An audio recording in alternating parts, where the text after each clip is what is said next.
Hello everyone. Today we will talk about how to fix or how to solve the problem of Telegram. You will go to settings. Here in this page you can go to apps, default apps, app settings. Then you can click on this sign and you will search about Telegram. You will click here.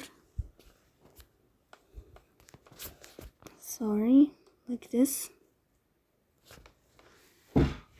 And then you can click on first stop and you can click OK.